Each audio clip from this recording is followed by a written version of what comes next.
Damn it! No! Ah!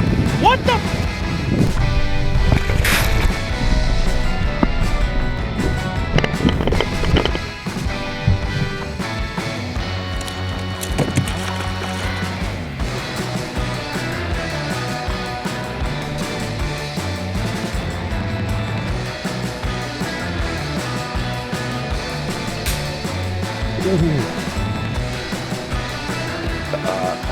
Dude, today sucks. This has been the worst day ever. Can't catch shad, can't catch catfish. They got rid of the nachos, and my bang's warm.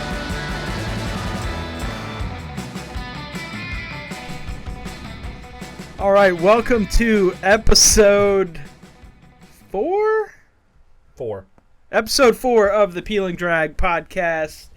We are coming off of show season, so we have a little bit of that to talk. Our very short show season. Yeah, it's literally one show. One show that we did together. Yeah. I technically did 3, but so we're gonna talk a little bit about new products we saw at the show. Touch base on some of that stuff. Gonna go through some fishing news. I don't think either of us have fished since the last time we recorded, so I don't think we really have not much to talk about on much that to front. talk about. Our buddy David Graham caught his personal best bowfin down in Florida at 13.5 pounds. That was an absolute giant. Was it 33 inches long? Something like that, yeah. It was a pretty big one. Big. Yeah, it's a large bowfin. But let's go ahead and jump into some fishing news to get us started off.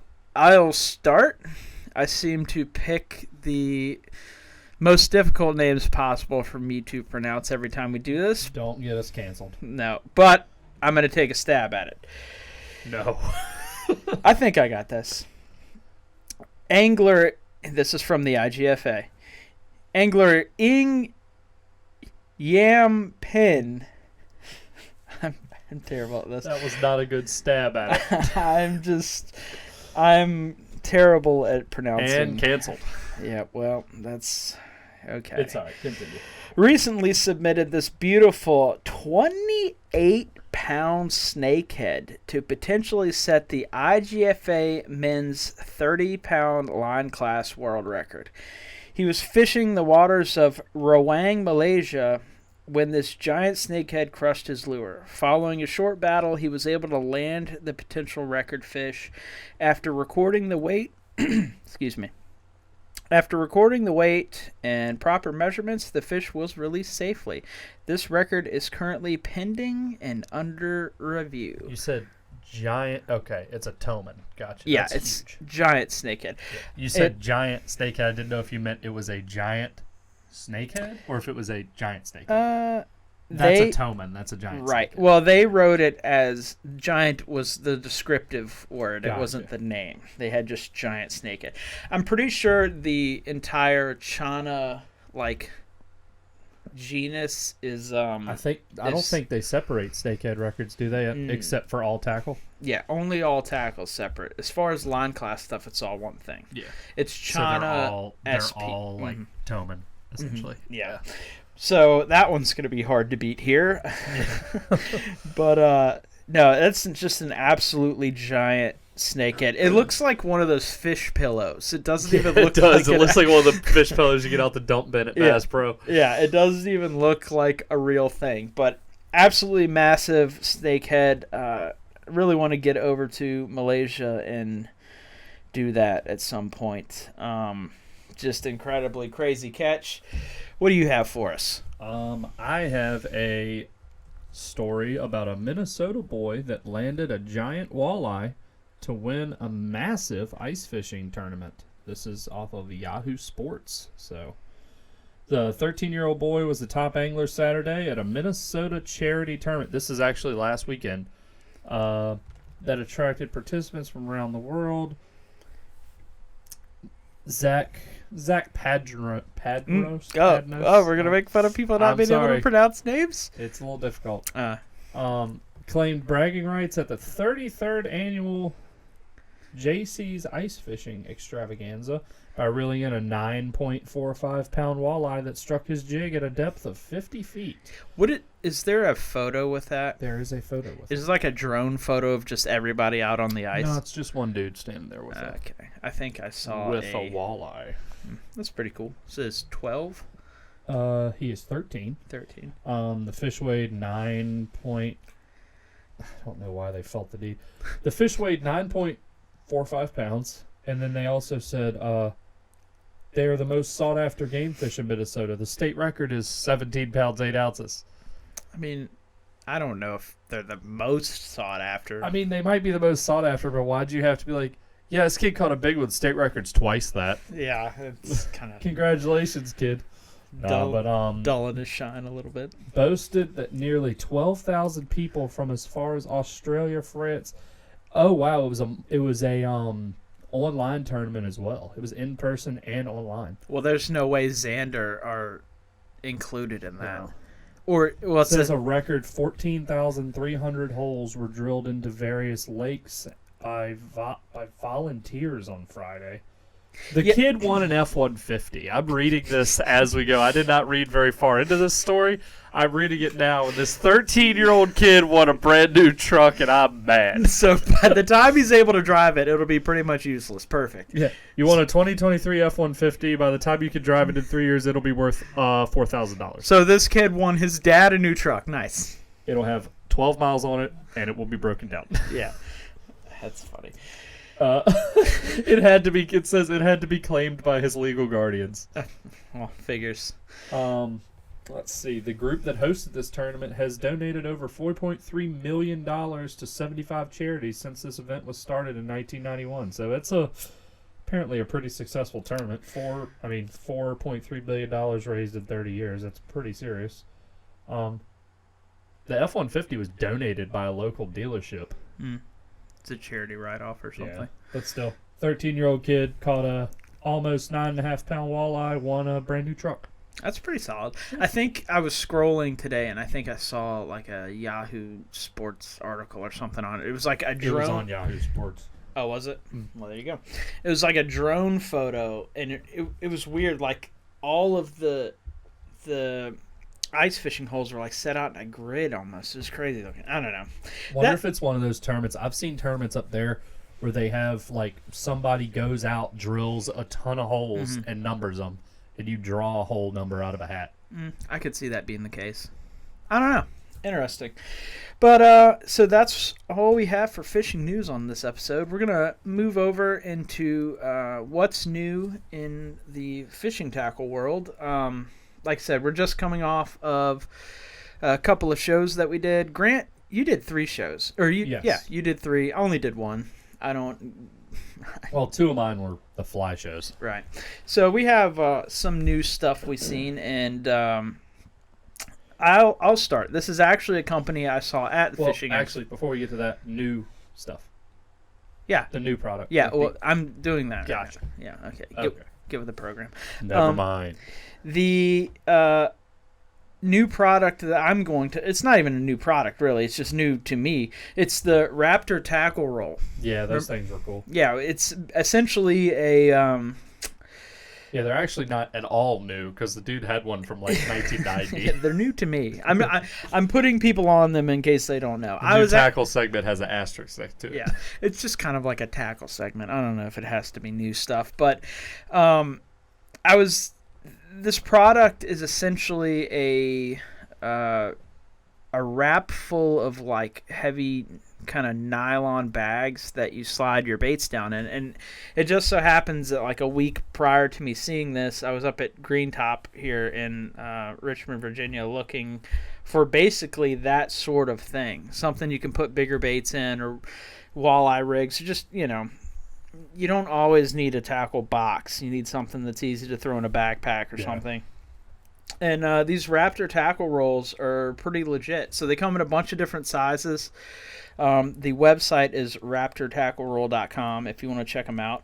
They have varying sizes, everything from muskie all the way down to panfish sizes, offshore stuff. They're like a really thick, like Cordura fabric outside. Like, yeah, I think they're I mean, the fabric felt like it's probably waterproof, but Mm-hmm. they roll up like a It's almost like a canvas, sort of. yeah. Right? But they trying to think of what you could describe the bags as. I mean, like the bags, they're more like sleeves, Yeah. but you know what they kind of feel like. They kind of feel like those bags that, like, did you ever have one of them shoe organizers that you hung on like the back of a door? Mm. The I know what you're talking really about, yeah. thick, heavy, like really thick plastic. Yeah, they're and they're clear, but that's kind of cool. I Yep. like the little tiny one. They had that one that was Mm-hmm. maybe like 16 inches wide, and it rolled out to be like 2 feet long. yeah. I mean, I immediately thought like all my shad tackle yep, right there. yep. It's just super easy. I don't know. For some reason, that type of thing feels easier to deal with than like boxes and all this stuff. Yeah, I don't know if it necessarily is, but it's just a cool thing. Like, I could see myself being able to use it. I actually have the website pulled up right here. Definitely, I could see it definitely being more popular to boat. Yeah. Could see a couple issues with it from a kayak standpoint because you do have to unroll the whole thing to get to like some of the baits. Yeah. That was the only issue I saw with that product. It was that, well, that, and like, it'd be good, like, you just gotta throw something in a backpack. Or Yeah. if you're like me and half your fishing tackle lives in your truck most of the time, you can just kind of keep it behind a seat or something. Yeah. But right here it says double tough vinyl pouches. The lure pouches on a Raptor tackle roll are made of a premium double polished vinyl that resists punctures from hooks and sticking together. Provides a first layer of protection for children and pets against sharp hooks. So, the very next thing on this page, also ideal for kayak, paddleboard, and canoe fishermen. So, they're proving you wrong. Guess I'm wrong. Yeah. No, I don't know. What's the problem? Okay. It just so happens in the middle of this podcast we're getting groceries delivered. Just letting you know it's real. We but thought we might have finally worked all the kinks no, out. no, it's going to be cake. Look, you're 4 episodes in. You know what it's about. You're either going to keep listening or you're not. We sat here for like 2 hours just messing with gear again, trying to get everything to be compatible and work together. But it's no sweat. We're figuring it out. But back to the Raptor tackle roll. It reminds me a lot of like the stuff the surf fishermen use, like their the plug bags. plug bags, and like the offshore dudes. They have the rolls that they put like teasers and stuff in. Yeah, those Shimano I think has made a roll like that for the offshore guys for a while. Yeah, I forget what they call it. But yeah, I've been on an offshore rig where they have all their like those what are they called the the acrylic head like marlin teasers that you slide over a ballyhoo. Yeah. I forget the brand name, but they have all of those at a huge roll. Not like, Andy, is it? No, that's the Mono company. It doesn't matter. I can vividly see them. They have the eye with a little seagull. Yeah. But anyway. But yeah, the first bait rolls out this huge roll. There's like 75 of them in there. Like, yeah, I don't know. It's just a cool thing. I mean, I think they might be trying to work Black Bart lures. Gotcha. What they are. I think they might be trying to get their price point down. I mean, I would see these being a little, just in all transparency, I see them being a little expensive for most people. Yeah. But Isn't the most expensive one like about $70. Yeah. So the big hitter, which looks to be, that's one of their models. The big hitter has 24 pockets, $65.99. The Grand Slam, which is Granted, you got to remember too, these have more storage than like. Yeah. It's not like you're comparing this to one Plano box. Like this bag Right. would replace like 7 or 8 Plano boxes. Yeah.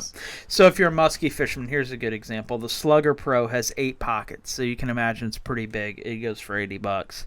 Yeah. So their most expensive stuff on the site is $80. They have a crankbait bag sleeve thing, 54 pockets, 80. Basically everything's $80. You can get 3 tackle rolls in like a bundle. It's like 3 different sizes for $186. So I don't know. It may not be for everyone, but if you're like me and you have that kind of niche need for something like that, there's definitely guys that'll buy those. Yeah, I mean, but they had a legit booth, so people are definitely buying them. I believe their based out of North Dakota. I want to say Bismarck, North Dakota. That's what I remember him saying North Dakota. But it's a pretty cool thing. Anyway, moving on. What do you got? This one is a new product, like actually new. Like It's, new as in New today. as in new to everyone, not just Josh Dolan. They launched it 12 hours it was ago. launched actually 5 hours ago. Ah, it's super duper new. So y'all are hearing it here first, which is actually probably not true because this is the 4th podcast. Yeah. So you're going to be hearing this about a week and a half to 2 weeks after it was launched. At least, yeah. But anyway, new product announcement. Available February 17th from Yak Attack. It's the new Mighty Mount Duo Rail Adapter, which is designed for the Hobie H-Rail. That's really convenient for me and Josh as well because he fishes out of a Pro Angler. The Pro Anglers ever since 2018, I think, had the 10-sided rail attachment on them. And The H-Rail. yeah, up until recently, well, basically up until now, I don't think Yak Attack has made a 10-sided rail attachment, which is convenient because I prefer Yak Attack's products. But this is a duo rail mount. I'll see if I can get a picture blown up enough for... Guess we don't have that camera operational right now. No, I mean, you can point it at that one. So you might be able to see it from that picture. It's the way it works. So it's 10-sided rail adapter that has two basically connections. So instead of just being a single sleeve to mount one product, you can mount multiple things. Right. So you could have it high, like on the top and the bottom of the rail on the rail, yeah, or I on the see. sides. So a good picture right here shows a. You can kind of see it. The colors are clashing a little bit, but you can see you got a paddle holder on the outside. Yeah, I got the same Yeah. picture. So paddle holder on the outside and a rod holder like a Zuka tube facing forward. I swear, even man. if you don't plan to mount two things to it, Yeah. that just looks like a really solid adapter for Yeah. the H-Rail, which is nice. Dude, Luther and the people at Yak Attack, I mean, we're affiliated with them, so obviously we're somewhat biased, but the stuff that they come up with is always like, you could just make a rail adapter, Yeah. but we're going to make it better by making it dual purpose. Like, that's just... Well, if y'all want like a better idea, all of the cameras in this room are currently mounted to the wall Yeah. with Yak Attack products. Yeah. Yak Attack camera mount, Yak Attack camera mount, Yak Attack camera Yeah. mount. And they're all mounted to the walls with Mighty Mounts. Yeah. So essentially, what this product, this is the Mighty Mount Duo Rail. We have the Mighty Mount. So imagine a single-use Mighty Mount that we're using to hold our cameras to the wall. Now you have one that basically cleanly mounts to the 10-sided rail of the Hobie. So. Yep. Yeah, we have the Mighty Mount XL on a couple of these cameras. So yeah, this is just something adding to that product line. Super cool stuff. This says it's going to be available February 17th. So the website and this podcast 15 days from today. Today is the 2nd. the 2nd. So the podcast and the website go live on the 6th. So this one will probably be coming out right about the time this thing goes live. So if you're hearing this, go buy it. It's probably available right now or in a day from now. So as far as I know, this is the only company other than Hobie that has made a H-Rail compatible mount. I don't think other kayak mounting companies have done it. I don't think Railblazer or any of those guys have made one yet. I know Ram hasn't. yeah. Because that's always kind of been the thing. The H-Rail was always super nice, but you had to buy like a Hobie H-Rail mount, and then Yak Attack actually made attachments for the H-Rail mounts where you had to pop out the retainer pin Yeah. and drop the Yak Attack thing in and then add the retainer pin back. So, I mean, it was still clean, but this goes around it all entirely. You'll just be able to buy them out. Yep. It's cool stuff, man. I could see multiple camera mounts. I could see, honestly, multiple rod holders. Seeing how that last photo, the one with the Yeah, rod. instead of a paddle holder on the right, you could have another rod Yeah, holder. you could do like basically spider rigging out of your kayak. I mean, there's you probably can't put two catfish rods that close together, but you could do spider rigging or anything like that. So, we'll have a review on the HabRodsWillTravel.com website. So if you want to go see some photos and a write-up about it, we'll have them available on the site to check out. And then if you want to purchase them, you can go to yakatak.us and go to the it's called the Mighty Mount Duo Rail Adapter. So we have Harley back in the building working the cameras again, so now we have more than one camera view. How'd that go? Super good? Yeah. Sounded like it was a little complicated. Perfect. Everything fine? Okay, great. Doesn't sound like it's fine. It's always we're filming at my house, recording at my house, and we live on a very confusing driveway. Apparently, it's like we're on a gravel driveway in the middle of the woods, and at the end of the driveway it forks. So we constantly get my neighbor's stuff. Like we got The house over there. Yeah, we get an incense diffuser yesterday, and then like a whole bunch of groceries today. So it was kind of cool. I figured out that my neighbor is a catfish guide, and apparently fishes. I know, it's crazy. I talked to the guy for like an hour. It was nuts, but apparently he's a catfish guide, and That's that guy. Interesting. yeah, I gave him some of that magic thread stuff, so I Oh, tried yeah. to get in his good graces. Maybe he and I can link up, but he seemed to be a pretty cool guy. But yeah, so apparently we had some other issue. We ordered groceries to the house, and Harley looks pretty perturbed about the situation, so I'm guessing it didn't go well. Also, my psychopathic kitten is attacking the door right now, so super good stuff. Just kidding, I don't have a cat. I was just kidding. It doesn't live here. Anyway, moving on. Moving on. Okay, well, so that's the New tackle. new tackle from Yak Attack. So we didn't exactly discuss how we're going to move into this next segment. I don't know. We've only been talking for 22 minutes, so I'm not really sure how we're going to make this entire segment go at an hour and 10 minutes, basically. We'll make it work. But I think here's what we'll do. We'll talk about the Fly Fishing Expo and just kind of run down through that, because I was in chronological order. Because Yeah. Fly Fishing Expo was first. Then it was the Right. Expo we worked, and then Yeah. I went to Jersey. Yeah, So- and then we'll throw in the FishToks somewhere in there just to kind of break it up a little bit. Yeah. But we came off 3 expos, so we have the Virginia Fly and Wine Festival and the Richmond Fishing Expo, and then Grant went to the Edison Fly Fishing Show in Edison, New Jersey. So I'd say those are like, they're escalating. The Fly and Wine's only so big, and then the Richmond Fishing Expo is a little bigger, and then the Edison one's obviously the biggest one in the country. Yeah, it's the largest fly fishing show in the country. Tell me about the Fly and Wine Expo, as I am not a fly fisherman. So That is, it's a really old show. It's been not really old, but it's been around a while. Used to be in Waynesboro, then they moved it up to the fairgrounds at Doswell. right, That is kind of the first official show Of the like fly fishing season, I think there's one in like Idaho that's right before it. But in terms of like the bigger shows, that's definitely the first one.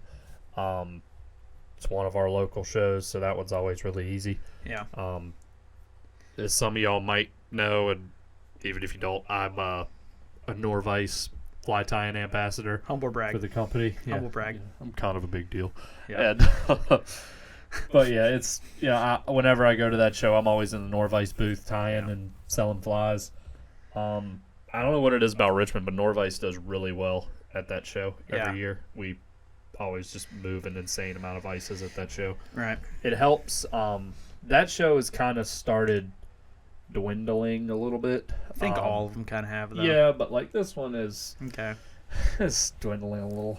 Right. To put it in perspective, we were the only Vice company there this year, so that helps. Yeah. It helps when your competition doesn't get off the bus. We so were that's the good. only Vice company, and there was like 3 people other than us selling flies, so that definitely pushed the business. So what is the point of the show? There's a lot of brands that come, and like a lot of guides and outfitters come, Couple fly tying like material companies show up. I mean, it's fly shops show up. I mean, there's a lot of people there. And then it's also the Fly and Wine Festival, so a bunch of breweries and wineries in Virginia show up. But Gotcha. it used to be. I mean, I remember the first year it was at the new venue. It was nuts because I guess they sold the show really well and told them it's like, new venue, indoors, because it used to be in a big tent in Wadesboro. It was like 3 different tents. Yeah. Now they're like, oh, news show, got it all lined up. I mean, everybody came. Like, even smaller companies like Allen came, but like bigger, all the big rod companies, real manufacturers, they were all there. Now, like, none of them come anymore. Right. But it's still a good show. I mean, I did really well. Sold a lot of flies. We sold a bunch of Norvices, so that was good. Yeah. Sold a couple kids some Norvices, getting them into fly tying. That's always good to see. A couple of Braden Millers coming down the pipe. Yeah. So, but so he what? ain't squat. Like if you walk, I didn't even hear what you said, so I'm not even gonna comment. He ain't nothing. Oh, okay. Braden Miller. Yeah. You ain't nothing, kid. Yeah, he's our buddy. Lives in here in Richmond with us. He's gonna be the next big fly fishing protege if he stays on the right track with all the stuff. So, if I walk into the expo, is it just lodges? I mean, I know what the Richmond Fishing Expo is. It's tackle. It's a little bit of everything. I mean, but like, you've got a lot of the other. I guess the other if nobody's selling flies, then the like, other what group I kind of forgot about is like artists. There's a lot of like artists that come. So like I see. Watercolors and like really high end stuff like that. There's your typical like this is every show nowadays. It's kind of a running joke, but like there's always a gutter salesman at every show. Gutter? There were gutter salesmen at the fishing expo. Like literal gutters. Gutters for your house. So I'm missing out. I need to take my painting business to the always a gutter salesman. Nice. And there is now always someone selling alpaca products. Interesting. What's funny though, there's a guy who runs a company called Fiber Flies that has made all alpaca. It's dubbing for fly tying. He's actually on the Norvice team. His stuff's pretty cool. But on the complete opposite side of the building, there was a lady selling alpaca socks. Nothing to do with fly tying or fly I can fishing. only imagine they smell terrible. They smell like I spit. imagine they've been cleaned. They smell like alpacas. They smell like alpacas. Those are llamas. Llamas spit. Oh, okay, whatever. Alpacas don't spit. Sure. I'm an expert. My aunt owns a bunch of them. Sure. Anyway. No, but it's... I need to I'm take... like trying to think of the layout. Like, Mossy Creek and those guys, they always have a huge deal. So a lot of clothing for sale, like waders and like Sims and all the Patagonia brands. A bunch of rods for sale at all the shops. And the big casting ponds, so you got places to cast. And you got a lot of... I think nowadays what brings the most people is like your guest speaker list and like guest instructors. You have a lot of dudes doing casting demos and tying demos and all that stuff. So So I need to take my finger painting business and start. Yes. I'm gonna do the like hand turkey and I'll sell those. But in like booth. take someone else's hand and like stick it on there and then draw a fish in their hand or something. Super artistic. Yeah. Well, that was. It can't be any less artistic than the photocopied feathers we saw at the Richmond Fishing Expo. We'll get to that in a minute. I mean, do you have anything else to... I'm trying to like think of the layout of the show. My friends, I guess. I don't think you're really with them yet, but Catch Cam Nets was there. They had some new products. A lot of companies unveil that are new products at the Richmond show. At least... If you're an East Coast company, a lot of people do it at the Richmond show because it's the first show of like this side of the country season. Gotcha. And then if you're just like any other company, a lot of other companies wait for the Jersey show. Gotcha. Just because it's so big. But a lot of artists, not a lot of fly tires, but a lot of guides. Which is so weird. Yeah, well, you would expect there to be more. That's the one gripe that I have, and I think the guy who runs the show could really, if you want to take a little constructive criticism, he doesn't want to, but you're gonna listen to it. I don't even know who you're talking about. Okay, keep going. Most shows have they'll either they're usually run one of two ways. you either have a very expensive vendor fee, Mm-hmm. so your vendors pay a lot of money to have a table for the weekend, Right. but then you have a very cheap entry fee. So there I see may what not you're be very many vendors, but they're going to be premium vendors. Mm-hmm. And since there's not a lot of vendors, the customer doesn't have to pay a ton to get in. Right.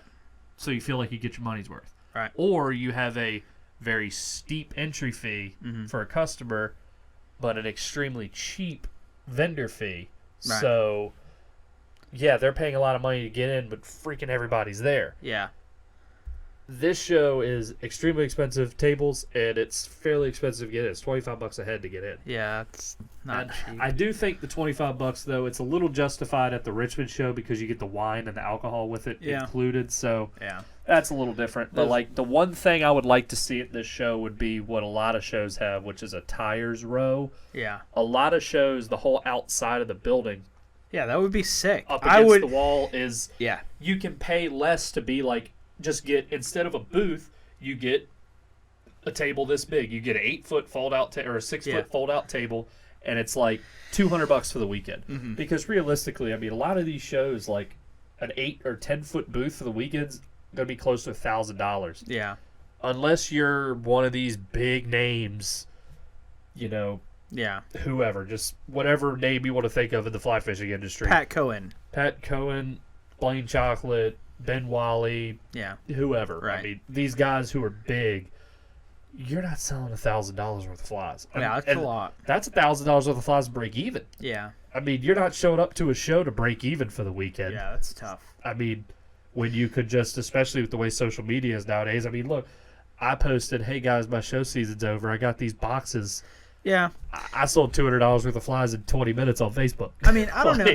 Yeah, I see what you're saying. If they had something like that, it would give me half a reason to come. The as tires a non-fly row is fisherman. what needs to return. It was at the original time it moved to Doswell. There was one line of tires up down one wall, and I don't know what those booths cost, but they're obviously cheaper. You don't have walls. You're sitting not elbow to elbow, but arm's length from another tire on each side of you. You have your vise, your displays, however you want to sell your flies. But you charge those guys $150 for the weekend, you're going to get a ton of people coming. And I mean, if you're running the show, you may be like, oh, $150 ain't a lot of money. That's $150 you didn't have before. Yeah. I mean, every single one that comes is another $150. Well, especially if the building's not filled out. Yeah. Like What if you have do is empty you charge space. those guys $150 and then say, okay, it's $150 and supply me with a raffle item. So like 4 flies in an assortment, or like whatever you consider to be $100 worth of flies. Yeah. Give me that for a raffle item. it doesn't even have to be that cheap either. Like 100, it could be $250. Well, you still, know. I'm trying to think about it from like a fly tires perspective. Yeah. If you're coming to sell flies and try and make money, Yeah. if you know when you walk in, I gotta sell $150 worth of flies to break even, Yeah. you're more likely to see, show up. The other thing about that is too, like, just in the world of social media that we're all operating in now, like, it would seem like if you're trying to make it big in that world and get known as a fly tire, $150 is worth to get in front of a bunch of eyes. For sure. And then you're there in person promoting your own product and your social media. Like, guys pay $10 to get post. Yeah, just to sponsor a post. Yeah, so I mean, I could see, and like I said, man, I'm not a fly tire at all, and barely a fly fisherman. If you want, it's fair weather, it's situational. But if there were guys there that I could like see what they're doing, like that feeds into my like creativity brain. Whereas like other than that, I have no reason to go. Like I don't. In terms like the one thing I was a little bummed about, or the most bummed about, was there's 2 people I usually spend a good amount of money with. Brad Buzzy, who he was there. Right. He's got the best bucktails in the game. Like every bucktail he has is 10 times nicer than any bucktail you're gonna find at a store at the same price. Right. And he's got some that look like they came off a damn caribou, like unbelievable bucktails. Those northern bucktails. Well, they're all northern, but like these were freaking Arctic tundra bucktails. Right. That's these things. The farther north. Yeah, is these what I like some of these bucktails he has some that he like doesn't even put out for sale. You have to ask for them, and it's like, hey, do you have like a premium one? And they'll be $50 a piece. Yeah. But like the hair on the top of the bucktail will be 10 inches long. Yeah. Like it's unbelievable. Ridiculous.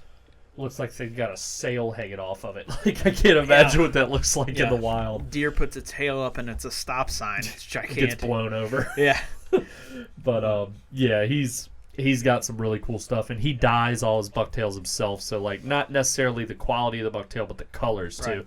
You go into like any fly shop, and they have the same 10 color bucktails. They all look the same. Yeah. You go to Buzzy's, and like, yeah, he might have dyed it Carolina blue, but like, it's a little bit different shade. Or like, same with chartreuse. Well, you know how fishermen are. They want any little edge Yeah. if it's not the mainstream thing. But like, and a lot of those flies, those bucktail flies, since it's a natural material, it's not like the synthetics that are out there today where you can blend material together and make the colors fade into each other. Bucktail, having 2 or 3 different shades of blue Helps. can really help actually get a natural look to the fly when you're tying it, because that stuff, it's not like you can actually blend the colors. Right. But yeah, so he was there. That was good.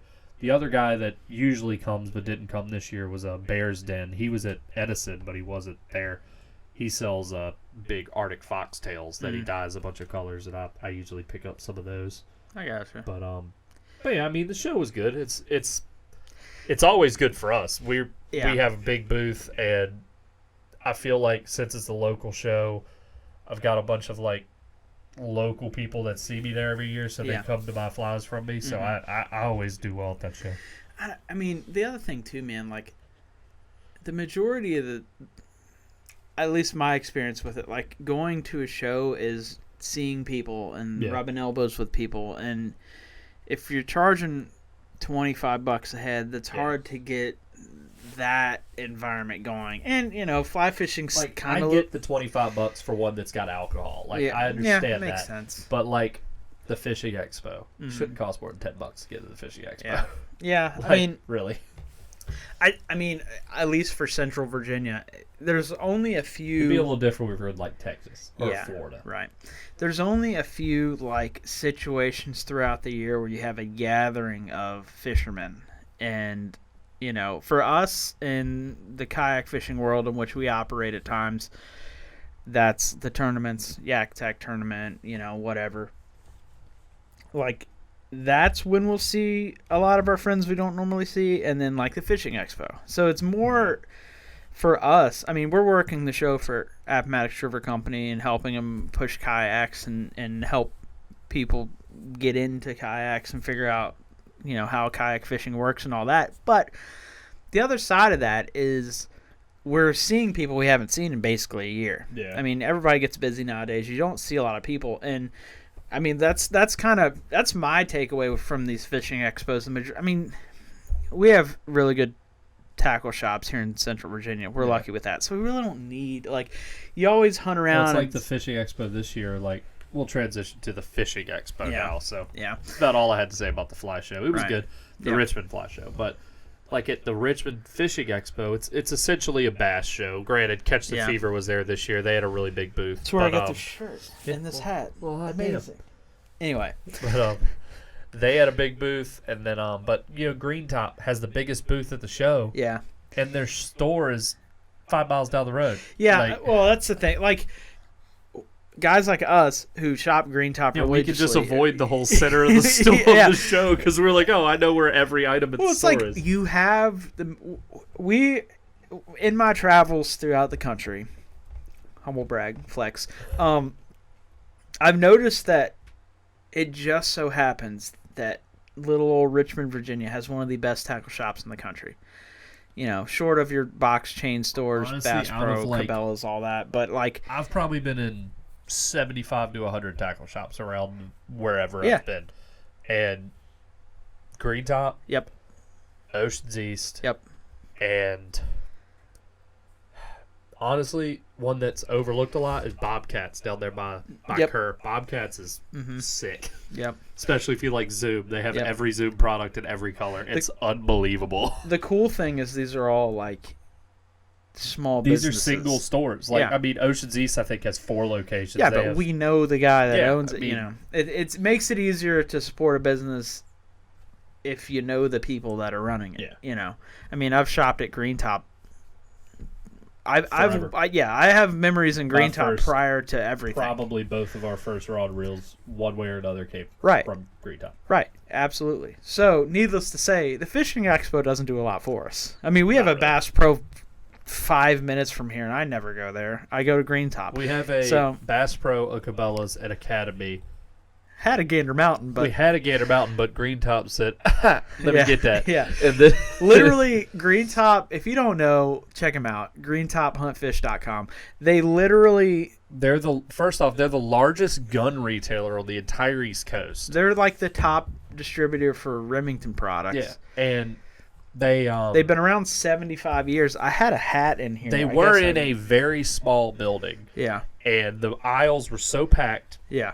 They were so close together. If you walked down the aisle, you had to turn around if somebody was in the Yeah. aisle. You couldn't get past them. Yeah. And they moved into a Gander Mountain and instantly didn't have enough space in a Gander Mountain. All Gander Mountain did was build Green Top their building. Yeah. They moved in less than a mile It's away. like that meme with Dollar General sees an empty field in the Yeah. Gander Mountain. Gander Mountain moved in. Green Top said, that's going to be ours. All Gander Mountain did was build Green Top's building for him and lease it for like 3 years. And Gander Mountain was only here like 3 years. I went in that store maybe 5 times. Yeah. 4 of which were in the last 2 weeks they were open before they closed. yeah, and because Shave's heads. Everything was clearance. Yeah, in my early days, I worked at Dick's Sporting Goods, and walking into a Gander cheap. Mountain That was back when like, Dick's actually sold a lot of fishing tackle. yeah, but it's like you walk into Gander Mountain and you're getting like trauma. It's like going. I mean, it was exactly like Dick's Sporting Goods. Essentially, all the pegs were empty. There was no barcodes on anything. Nothing was in the Gander right Mountain spot. is like this weird void between like a Bass Pro Shops, a Dick's Sporting Goods, and a REI. Mm-hmm. It's Yeah, it's priced like REI. It's supposed to have the selection of Bass Pro, but all the pegs are empty like a Dick's Sporting Goods. Yeah, and they have like the Dick's Sporting Goods vibe when it comes to packaging and, Yeah. and labels and all that. But needless to say, Green Top's the shit. Next level. They literally bought the building and they've done nothing but blow up since then. And Thousands of used guns. yeah, for sale. we're really lucky to be friends with those guys. But enough of pumping them. Like what I'm getting at here. We have like an incredible amount of fishing tackle and stuff available to us at all times. Right. So the expo to us isn't necessarily about seeing products and seeing fishing tackle. It's more about seeing people that we don't always see. Right, and it's always fun. And, we walk the aisles and we try to hunt for those baits that you don't really... We did say this year there was more stuff at the Fishing Expo that I actually wanted to purchase Yeah. than there has been in probably the last 5. Yeah, for sure. Expos. I had more, reason to buy things than... It's fine. Don't worry about it. We have an off-camera distraction, but it's totally fine. I can't hear in my headphones, so it's okay. We're good. But anyway... Yeah, there's this year has been more productive on potential things we could buy that we don't have normally. Catch the Fever was there. That was cool. Didn't see in that North Carolina state record flathead. Yeah. Well, they had the North Carolina state record flathead, and they had a 141-pound blue cat out of Kurt, 2 pounds off the world record.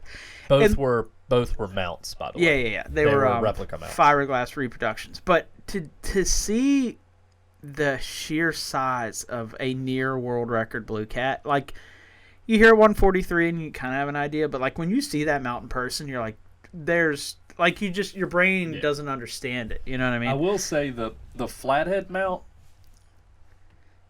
when you're looking at it, that fish doesn't look exponentially bigger than the fish we catch.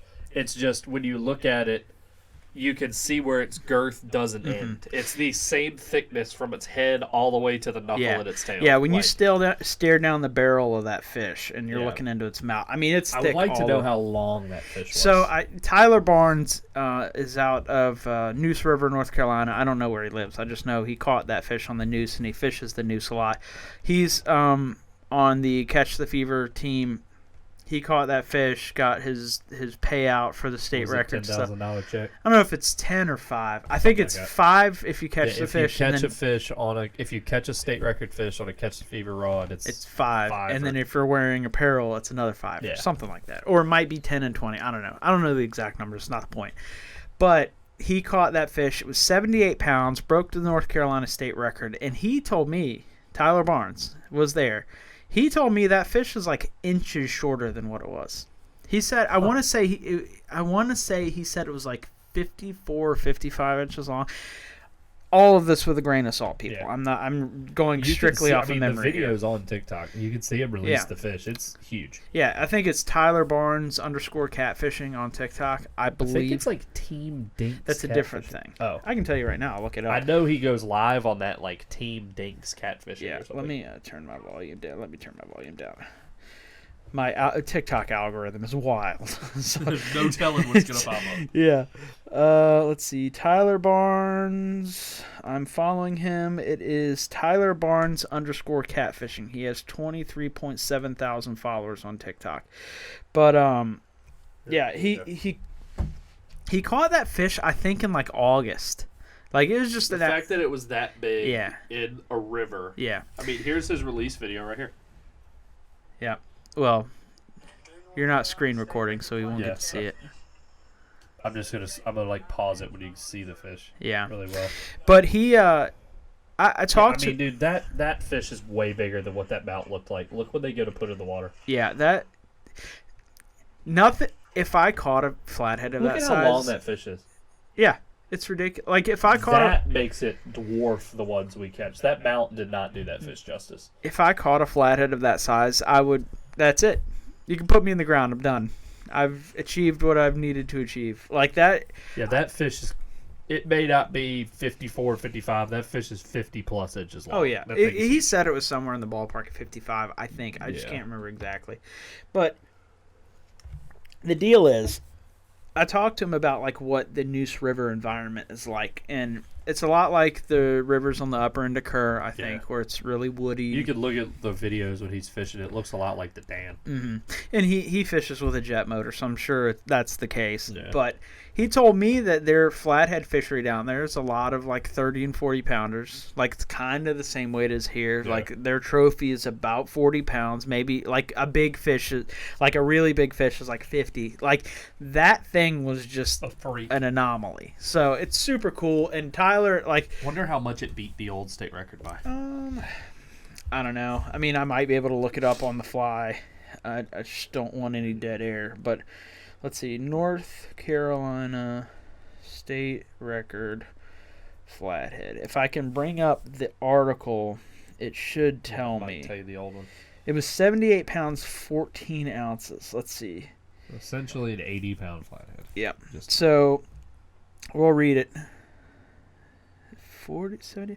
Okay, so this is the full article. It says, almost 15 years ago, Fayetteville angler Brian Newberger pulled a 78-pound, 52-inch flathead out of the Cape Fear River above Lock and Dam number 3 to set a state record. He beat the previous record of 69 pounds from 1994. there's been some big ones. Yeah, It was 69, there was Yeah. 78, now it's 78-14. yeah. So on July 19th... I was expecting it to have beaten it by like 15 pounds or something. It beat it by less than a pound. Yeah, but I mean, it's still like a freaking giant. Oh, yeah, but I was just expecting it to be like a bigger gap in the previous record. When you get like the upper echelon, that's how that stuff goes. Like Yeah.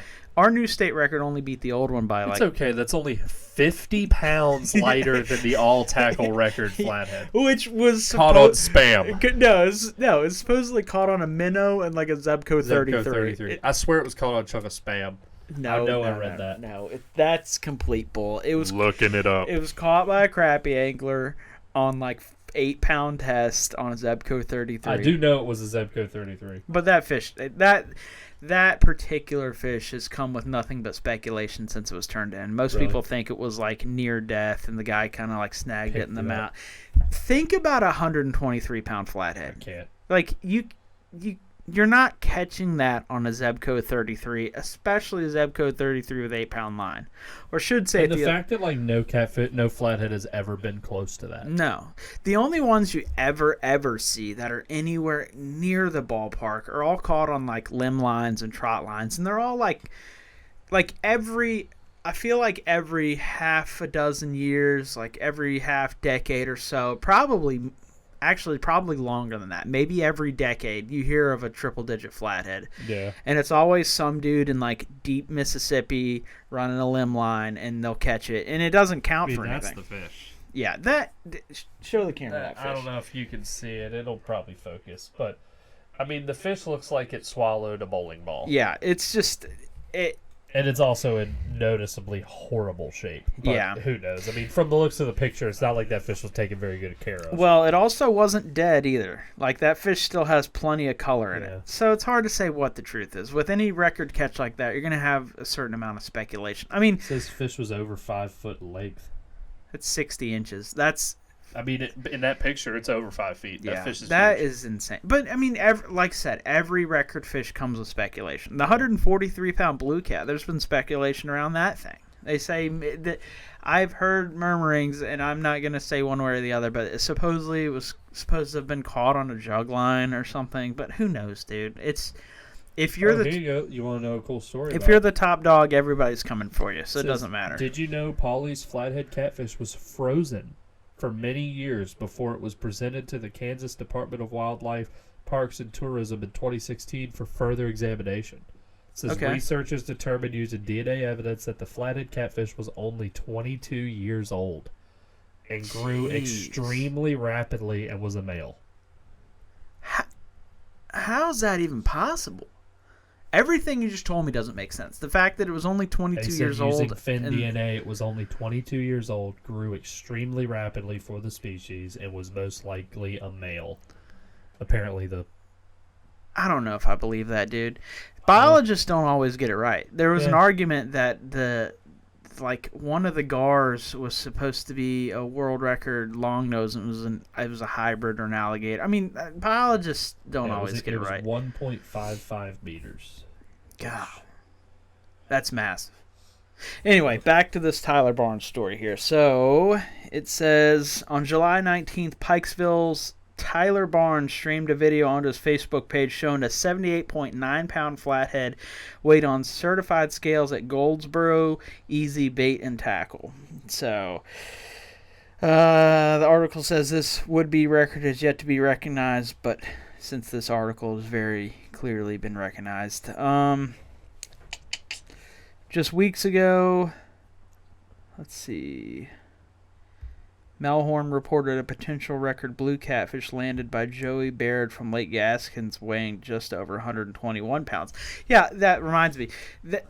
In this course of a couple of weeks, the state record blue cat and flathead were broke for North Carolina. Damn, so, yeah, that fish came out of Lake Gaston, 121 pounds. Gaston or Gaskins? Lake Gaston. Oh, wow. Yeah, the Kerr Lake. I guess the lake below. Yeah. Yep. So we have the Roanoke River, technically, was dammed up, and you got Kerr/Bugs Island Lake, depending on where you're from, Gaston, below that dam. Yep. And then below the Lake Gaston Dam, you have Roanoke Rapids Lake Dam. Yeah. And then below that, you have the Roanoke River again in North Carolina, and that feeds into the Pamlico Sound. Yeah. It's just a crazy environment, man. I mean, just the size...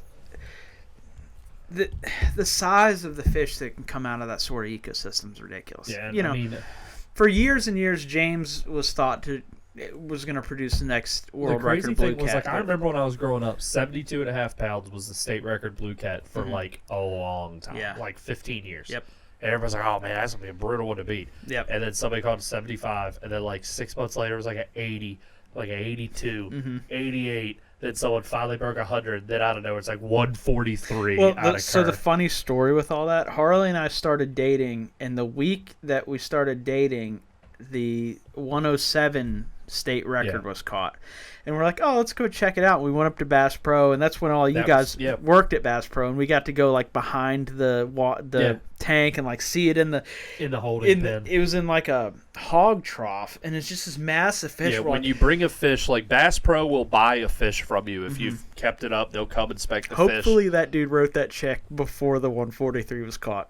Well, for like about that was a state record for what? Like 2 months? No, it was a state record for like 2 weeks. Oh, I thought it was longer than that. No, it wasn't. I mean, it might have been, but it wasn't long. No, it was not a long time, I know. But that fish, like when you bring a fish to Bass Pro because it's going to go in the tank, the tank's like perfect pH, and those fish are taken care of like, you know, at an aquarium.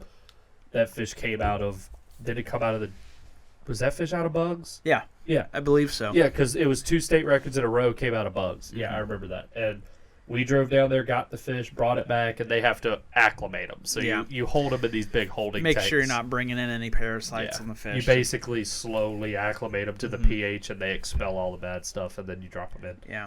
Funny thing is, all the way, I think that fish died not too long ago. Yeah. It's not in the tank anymore.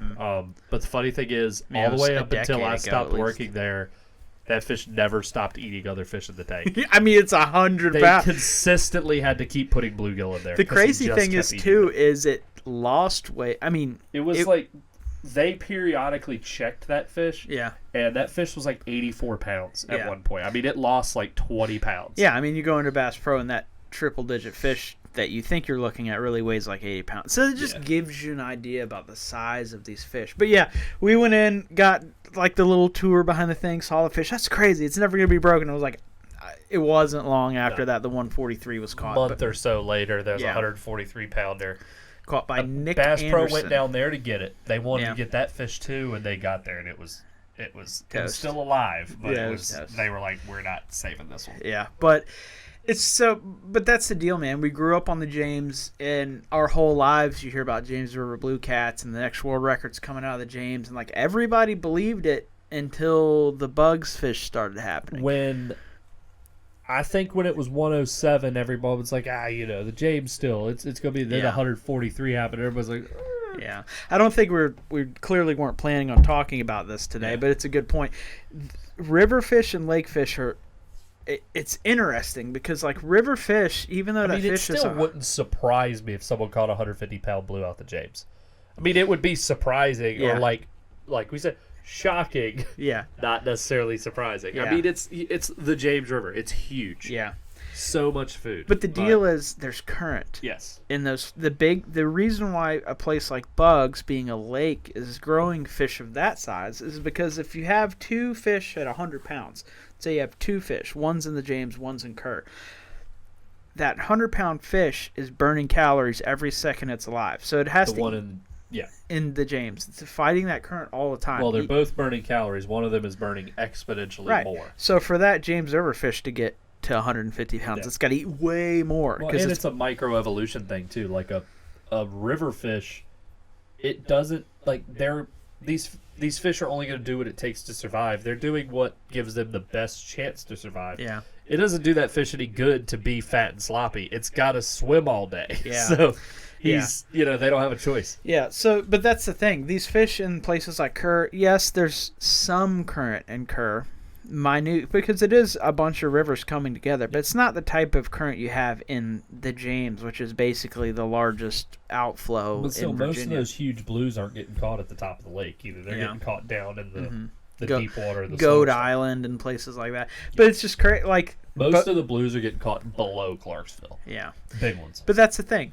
These blues aren't burning the same calories that the river fish are, the ones that are in the lake, so they can get 141, 143. And in general, they have access to more big bait. In the lake. Yeah. But it's just crazy, man. It's crazy to think something can grow that big. I mean, we bitch about blue cats on here. This is our 4th episode, and I think we probably talked about them at least once every episode. Yeah, but just talking with my neighbor today, it's like, how much longer is it going to be before 150's caught? Like, it's probably closer than what we really think it is. I mean, especially that fish is probably in Bugs. For sure. Somewhere. There's probably a couple of them.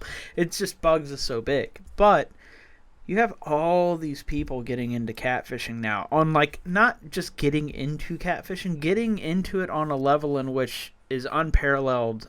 What's Unless, never been around. Yeah, like, I mean, when you're talking about bass fishing's already on the top podium. It's at the top of the pedestal. It can't grow but so much every year. But catfishing and the way these guys are catfishing and the giant Sea Arc boats and the catch the fever rods and all this, all the little gadgets and stuff that are in catfishing now, the rattles and the trolling for catfish and all this stuff that's happening, that you don't have that sort of growth in any other like discipline of fishing. You don't have that. I remember that article. I clipped it. It's at my house somewhere because I remember bringing it up to you. Some dude trolls the Mississippi in shallow water with buzz baits with like live bluegill behind the buzz bait blade on the surface for blue cats. That sounds ridiculous. It was an in-fisherman article, and I forget the guy's name who did it, but they had photos in the article of blue cats like breaching like freaking great whites coming up to hit it, and all you see is a blue cat tail like That's slapping. Insane.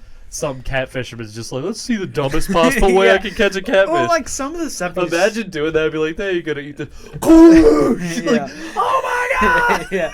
Well, it's like some of the tackle we saw at the Expo. Since we're supposed to be talking about the Expo right now, you have like buzzbait style rattles you put in front of the hook. Spooks that you tie your leader to. Demon drag. Off Yeah, of it. Like, I mean, we were talking about blue cats today. Like they literally use the walleye style walking, like lead weights that we use for walleye trolling, and they put that and put the bait behind it, and then they put it out on a planer board and they slow troll it. Yeah. And like apparently that's how either the Ice Bowl or one of those. It's the same thing as it's no different than us drifting, but you can control it more. Yeah, you can go exactly where you want to go. I mean, it makes sense. Yeah. It just seems like it would be a giant pain in the ass. It's so hard for me to believe that you need rattles and stuff like that when it's like, I don't know, man. I mean, I know. You look at like every catfish guide on the James. It's like 8-ounce pancake sinker, 50-pound mono, 10-aught circle hook. Yeah, cut bait. But I mean, I don't know. I feel like nowadays the one thing I will think about is there are more people doing it now than ever. Yeah. So maybe a piece of cut bait isn't getting it done like it used to. Well, the cream worm was like the big thing in bass fishing for years. You know what I mean? So it's like, is that where catfishing is right now? Are we past that initial stage of like people getting into it, and now it's like, all right, we want to make this cool. Yeah. We want to get more technical. Let's jump down the rabbit hole and see how far this will go. And it kind of feels like where we're at with it. And it's just a matter of time for one of those dudes goes down and pulls a Zach Royce and catches 2 state records in a day or whatever. Yeah. You know, or catches the new world record, and he'll have some crazy ass looking rig on, and then it'll be sold out immediately. It's the same thing that happens like every year at the Classic if they catch it on some new bait. Yeah, the Bassmaster Classic. Like, I mean, I'm surprised. You can't buy the bait for a year. I mean, the stuff we do with catching catfish on artificials, and like, I'm surprised more guys aren't opting to like troll scented artificial baits as opposed to like doing the cut bait route. Like, I wonder if you, I mean, I'm sure they would eat it. Like, if you'd made like a castable, like, or a trollable, like a flounder rig. We might be on something here. Big bucktail, big slab of cut, like a fillet off of a hickory shad. I mean, think about like when we're trying to catch flathead. Maybe we shouldn't release this podcast. Yeah. And that's it, folks. Thanks for tuning in. We're out of here. Yeah, you didn't hear anything about it. Yeah. It's crazy. The Peelin Drag podcast was only 4 episodes long, and then they became millionaires. So it's not. No, but like April gets here. Stay record. And just double it down. No, I don't know, man. It's just like, you know how those blues in the springtime end up hitting our gulp. It's like, can it really be that big of a fall off the rest of the year? I know why they're hitting it in the spring, just because of the abundance of bait, but it's like, would they not hit it any other time? Yeah. And then it's like that jigging for the reds and stuff that we do. Like, it's kind of the same thing. Like, can we not go out in the river channel and just jig down the river channel until we catch a blue? I don't know. It's stuff that it's not something you know to do until you do it. And then once you do Imagine what we would look like. Just drift out of your channel. What are they doing? Just sitting there talking, just jigging, then boom. I mean, doubled up on a I huge don't one. know. You never know. It could be a Could big be a way to striper. catch with a big striper. I was about to say. I don't know. Well, I feel like you need to take the active target, like live target Panoptics thing, and pair it with that, and then Yeah. we just cruise down until we see a blue cat. There's one.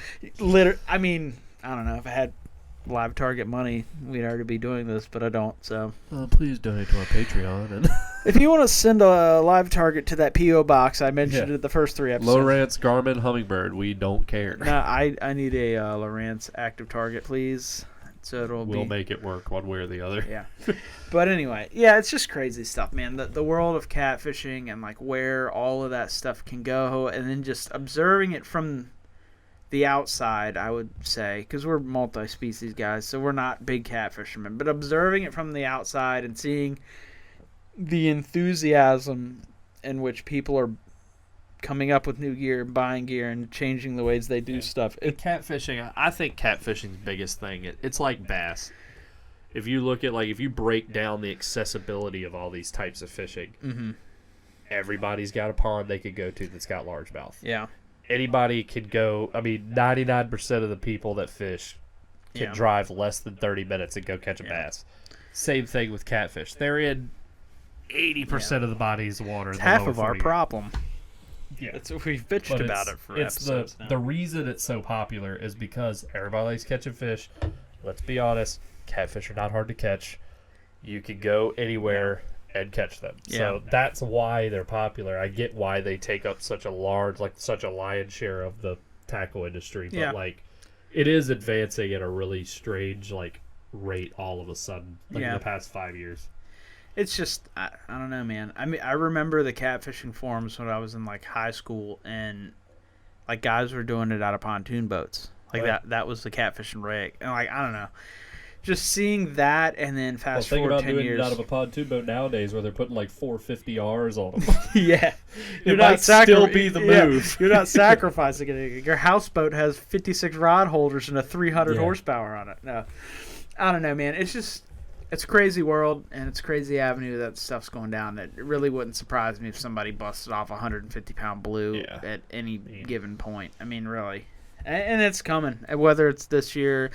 But as you know, with any record-chasing stuff, it's literally just the amount of time you spend on the water. That's what it takes. The guy that spends more time is going to have higher odds. You can always have the random dude that just catches it randomly, like screws off all day long, shows up, makes 2 casts, catches a world record. Idiot. Guys like state record fall fish right there.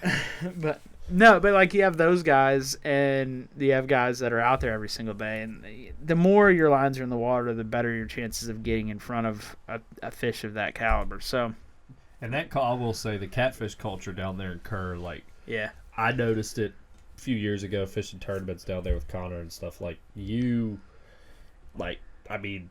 Everybody that's out there is in a 20-plus foot center console or like one of those big aluminum look like those river jet boats with the huge front windshield and stuff crazy boats like that. Yeah. And a lot of them are striper fishing, but a lot of them are catfishing. And I mean like $100,000 catfishing rigs. well, we saw all that when we were white bass fishing. Yeah, those guys are Half those boats that we saw catfishing were in rigs like that. Yeah, I don't know. It's just cool to see, but anyway. We got on a big catfish tangent there about the fishing expo. What else did we see? I don't know where. Green Top took up the vast majority of the center of the building. Fishing Protect, that's another semi-local shop. They're down in Toanna, real close to Williamsburg. Mm-hmm. They're like our local kind of like specialty tackle shop. It's all bass stuff, Big swim baits. but they're always a place that has all the JDM stuff. Yeah. If you wanted like a JDM spot in Virginia, they have all those Yeah. big swim baits. Bunch of smaller like bait companies, but like popular bait companies like Beast Coast Baits, Phony and Frog. Phony Frog, stuff like that. Yeah. They really do. They're definitely the guys that cater the most to the swim bait market. Yeah. I forget that dude's booth. That one dude had a lot of swim baits, and it wasn't Protect. The dude who had all the depth stuff, he had slide swimmers and Oh, yeah. had that giant bait that looked like it was a crawler, but it looked like a snakehead. Yeah. Oh, man. I've actually meant to go back to that booth. I completely forgot. had a bunch Thanks of. for reminding me. Josh and I both like that brand Nico. They have some cool baits. Also, we didn't grab any of those musky baits that were on clearance. I thought about that last night. You did? I bought 2 of them. The little mini ones, like for pike. I completely forgot. Then Catch the Fever was there. Got to finally meet Caleb Page in person. Super cool dude. Got to meet Tyler Barnes, state record holder. His boat was there. That was cool. And then, I forget the guy's name. He just won the Ice Bowl. He won. It's the same dude. He followed me on Instagram. After I met him the other day. But this dude, he's a captain. He won the Ice Bowl on Kerr, and he won the King of the James in the same year. Damn. Yeah. Dude was super cool, big bearded guy. Let me see. I'll find his name here. Yeah.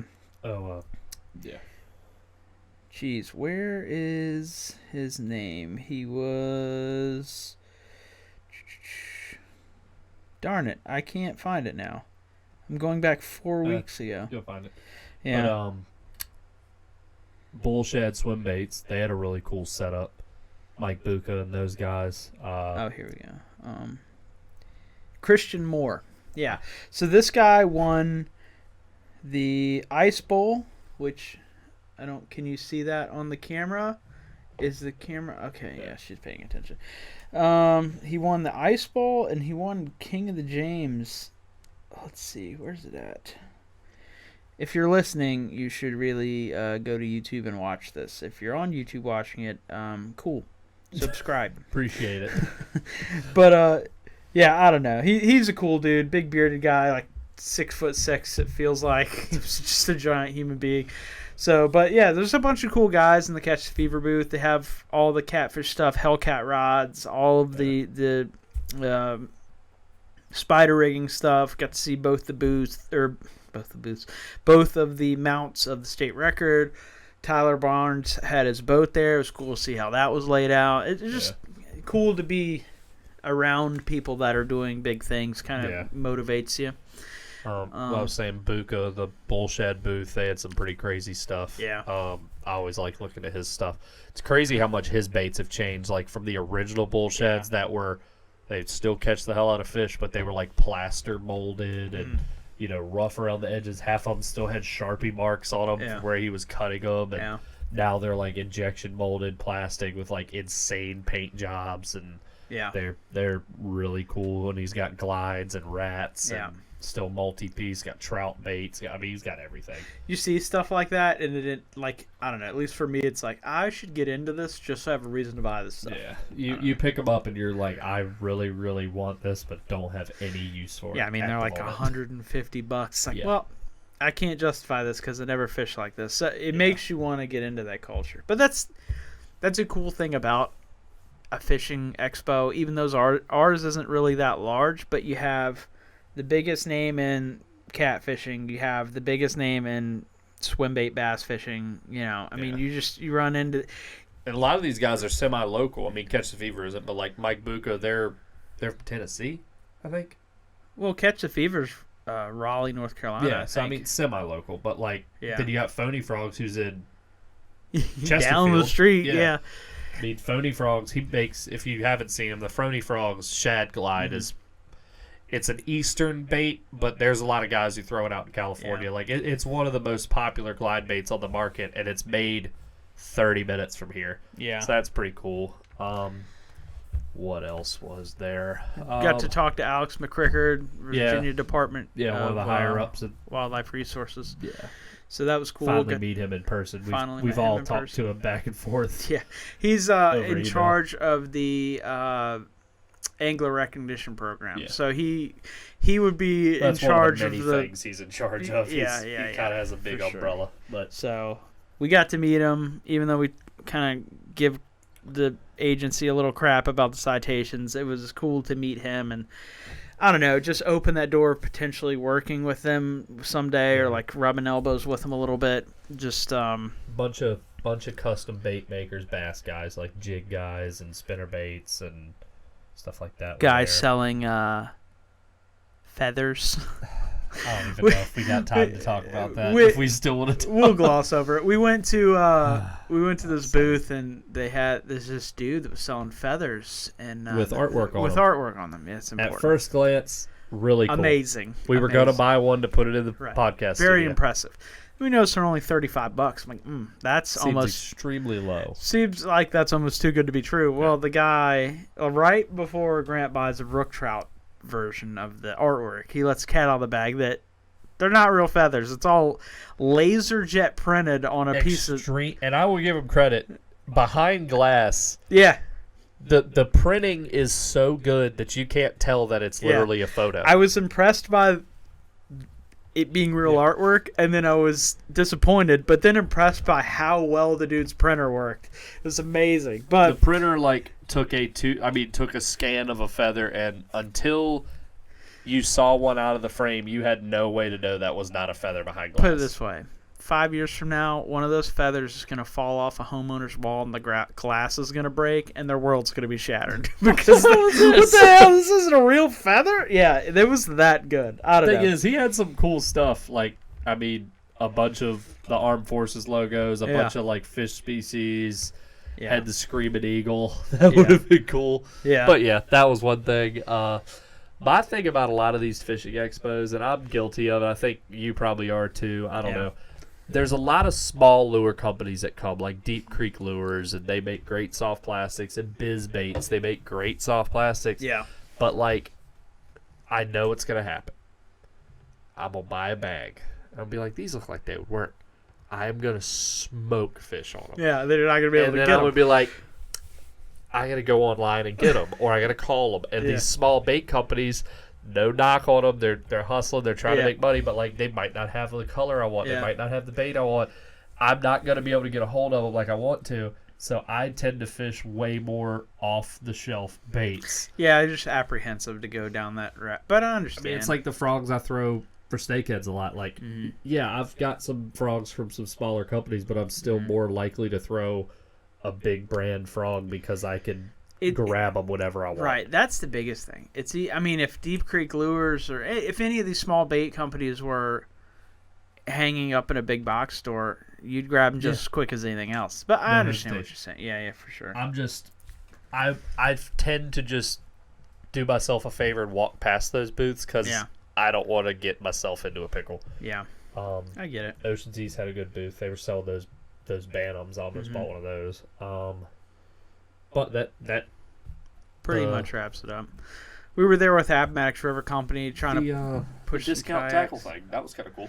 Yeah, this dude from Michigan had all of this big bins. It was 5 baits for $10. No, it's 25 for 20. 25. So every part of the thing was different. It's this bin, everything's $1. This bin's $2. All the bins in the center, 25 baits for $20, and it was worth it for me just to get some of those walleye rigs because you break them off so much. Didn't you buy a bunch of little crappie jigs in the test tubes? Yeah, but those were 25 cents a not even piece or crappie something. jigs. Those would be good little trout jigs. That's why I wanted them because they're actual feather and marabou and stuff. But it just that's forceps for $1, zingers for $1. It was I got little micro hooks for I bought 25 6 cents. of those white blade baits. He had basically silver buddies that were painted white. They didn't. There were a bunch of colors, but white was the only one that looked like I would get the use out of it. But still. $2. Yeah. And I took 6 of them up there. The guy's like, just give me $10. But deal. That's just the stuff you get out of. Like I said, don't go to fishing expos expecting deals, but occasionally you'll find them that. That's kind of cool. But anyway, I don't know. The Richmond Fishing Expo is cool. It's something to look forward to every year. We haven't had it the last 2-ish years because of COVID and everything else. So it's good to get back, see everybody, rub some elbows Last again. year it was going to happen, but the weather killed it. Yeah. It was basically known no one's going to be there on Sunday because it's supposed to snow and ice and then it and never everything. did. So, but what are you going to do? It literally was 45 degrees and sunny that day. I vividly remember that. Yeah. But anyway, anything else about that? Not that I can think of. All right, well, cool. We're going to move into our my new favorite segment of FishToks. So I'm going to get us started here. Basically, Grant and I send each other ridiculous TikTok videos that we see that are fishing, wildlife, water, boating related, and we try to go through those and see if number one, please. Camera 1. Yep, there you go. Boom, split screen. I'm teaching Harley how to be like young Jamie from the Joe Rogan Experience. We're learning here. It's all good. But yeah, so we're gonna go through and check out some of these TikToks and see how ridiculous we get. So here we go. Let me turn the volume up here. Oh, I've seen this one. That sound is just mint. There's nothing like the sound of line peeling off the spinning reel. And Braid going through guides. Oh my Yeah. god, it's a fucking monster. It's a fucking big halibut.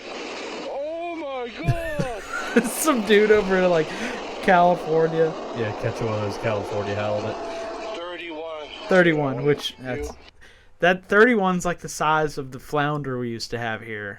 Oh, I mean, Yeah. upper 20s. Yeah. Like, we used to catch some really big flounder Yeah. in Virginia before that, like, died off. Yeah, unfortunately. But Commercial anyway, stuff. next video. This is I think it's Hull over in Miami. Just some One of the commercially overcrowded inlets in Florida. There's like a dozen of them. Yep, just a giant douche Look, with a boat. everyone telling him, lay it down. What are you doing? Yeah, just trying to kill everyone. No big deal. That's like a 100-foot yacht coming in Yeah. there at like 60. Yeah. Insane. This is pretty nice. This reminds me of the New River during hunting season. Look at the size of those bucks. And they're just all eating it. just eating it. I hate that music. It's terrible. Oh, I saw this. Yeah, I have mixed emotions about this because it mixes the two worst things about YouTube.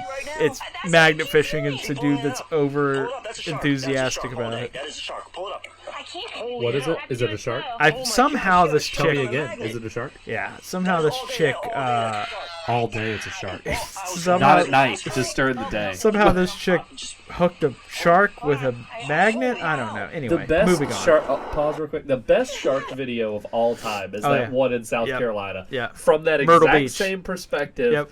the lady is just like, man, it's a nice redfish, man. Look at It this. just- Paul, get the camera. It gets- and then a bull shark Smoked it. swallows like a Smoked 30-inch redfish Yes. in what's probably less than 5 foot of Oh, water in a canal. Yeah, the Like, best part about that is, imagine if they were fishing out there like a couple hours, or not fishing, but swimming out They there. Like they probably were. Yeah, it's like That whole family was probably in inner tubes Yeah. drinking Bud Light. Yeah, it's like a little 6 inlet, hours and then prior. like a 8-foot bull shark smokes a redfish right at their feet. Yeah. So It's a shark! yeah, yeah, vividly remember yeah. Anyway, here we go. You're like, why are we looking at an 18-wheeler? Oh, because it's a bass boat. They got smoked. Yeah, good stuff. Anyway, That hurts. everybody lived, but That hurts my heart. Give it the nos. it's an oxygen tank size bottle of NOS they're getting ready to throw into this outboard, which that is my favorite audio. That's not because even an outboard. That's like, that's I mean, it is an outboard. it's an but inboard outboard. Yeah, it's literally a racing. You sent me this one. Yeah. I don't even understand the context. Did you read the? Yeah, they got T-boned, Yeah, but on the he water. wasn't filming it. He was saying in a tournament someone T-boned him. Another bass boat T-boned him. If you read the comments, That's he's in a Bass Pro Team 175 and a bass boat T-boned him at a tournament on a lake. That's silly. unfortunate. Is that what I thought it was a Ranger, wasn't it? It might have been a Ranger, That's but a it's Ranger. literally a Pro Team 175. Yeah. That's a brand new one. Yeah. But Yeah, that's it is a a Ranger. Ranger. That's that Ranger like 198. Oh yeah, 175. Yeah. It's literally the tracker one, but they started branding it as a Ranger now. Nice. Of course, because you can buy. Johnny Morris. You can just buy things and completely change the name, and nothing matters. Everything's made up. This was crazy. Yeah. Once again, just the noise of the braid ripping off of the spinning. That's a Stella too. Oh yeah. Most delightful drag sound in the world, the Stella. This dude gets smoked, This fish too. ripped 200 yards of line straight down. And after 20 minutes, this fight really started to suck. Yeah, put the boys to one side, you know what I'm saying? Isn't it a yellowfin? Slowly, I started It's to gain the line back. big And over eye, the I next think. 20 minutes, I started to find some really weird positions to fight this fish from. Yeah, What? Stop, please don't do that. Please don't do This thing that. took 2 gaps. Dude's gonna lose it when he hears that. Please don't. He probably is not going to listen to this whole thing. Just a giant big eye tuna, Yeah, like that a is triple a- digit. 150-pound big eye tuna. 150 pound Biggest big eye. Follow for more fish. And Wow. 8 on top. This was Yeah. the most painful Wild. fight. This is pretty funny. Dude releasing a peacock bass, and in true peacock bass fashion, he hits the bait again. It's like he catches the same fish twice. Thinks that, oh, cool, I'm alive. Yeah. Here's a construction worker. Apparently his site's been flooded. And he's fishing at it. And he's catching something and releasing it. Oh, here we go. Yeah. Oh, yeah. What is it about duck hunters and just... Glory, what a hell of a way to die. What is it about duck hunters just going balls out through the middle of a flooded forest like you're not going to hit a tree? That... And they always look surprised when it happens. Oh my god. Well, unfortunately, there's a poor dog bystander here. He's fine. Everybody's fine. He just... First off, he hits the tree. He hits the tree. Going like 15 or 20 probably. Dog just eats into the water. This is pretty good. I've seen this Yeah. one too. Oh my gosh. Yep. Yeah, I remember this. I don't know. It's just this old lady. Just... I've lived long enough. It reminds me of that scene from Jurassic Park Lost World with Jeff Goldblum. Oh my head. Oh my gosh. The boat comes literally, they're shipping the Tyrannosaurus to the U.S. Yeah. and the boat's coming in, and wouldn't you know, the T-Rex got out and killed everyone on board. So Yeah. the boat's just coming in, mock Jesus, and hits the pier. Nice.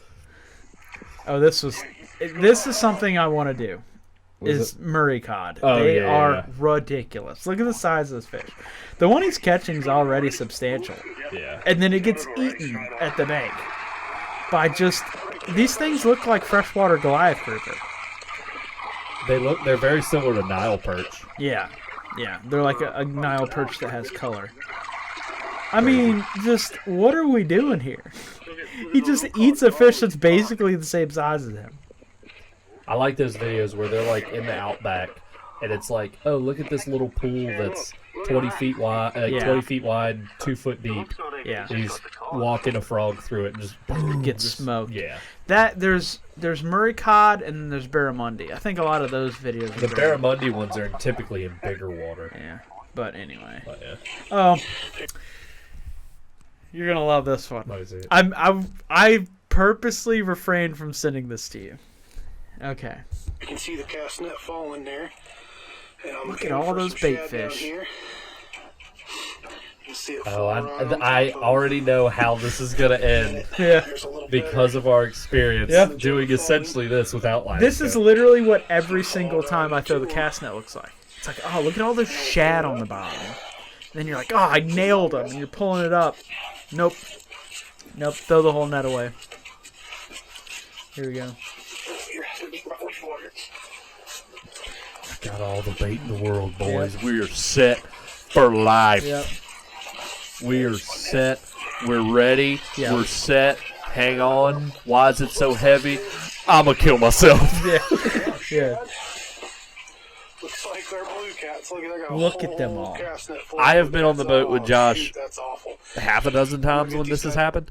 And had to pick blue cats out of the net. The funny thing is And gar. Gar's not so bad. Gar They at kinda- least are stiff. They in the don't cold. roll up the line as Yeah. fast. But the funny thing is, it says time to let them go, and all the comments are like, "No shot!" Like this dude threw his net away, a nightmare. Hey, you know, whatever. Blue cats, when they're that small, their fins are extremely rigid. Oh yeah, And they well, have the barbs. And they're sitting there in a net and they're like, ugh. and they roll, and then you're trying to undo them, and then they shake, and they cut the piss out of you. They're the worst. They're the worst. It's literally the worst Of the worst. thing that happens when you're fishing. You couldn't catch a worse species in a net either. Let's get a little steam. Just they lived because the video got posted. But all right, we'll do. Here I come. That's the best audio. giant blue cat from Roanoke River, the same river system we were just talking about. Yeah. Did you know that the state record bass in Alaska is Yeah, it's funny. 0.7 pounds? Now, there's a perfectly reasonable explanation for that. The bass isn't native to Alaska. In 2018, the angler caught the fish in Anchorage, causing the fish and wildlife to lose their shit.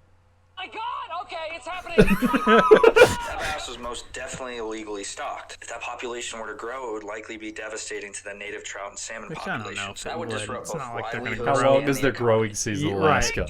7 days. You could import a bass and etch your name into the record books, but that would cost you jail time. All right, we're gonna do like Did you one know or that two the more of state these, and record- that's it. This one's not worth it. Hilarious. And Caros. Yep. I've seen Josh's truck, his old Ranger, do exactly that. Yeah. Spinning tires with the ramp. Look at this. Yeah. Kid literally. The way the video cuts off. Well, he's dead. Look at this kid. He pulls. He does the bait and switch on the shark. Pulls the fish out. The shark. The smokes shark was the kid. on his way to smoke that fish, and then it moved, and he said, "Well, that big seal looks tasty."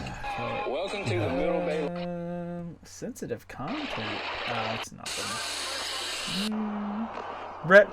We'll end on this one. Redfish from the side of the road. It's easy to catch a redfish from the side of the road when your road is going through the ocean.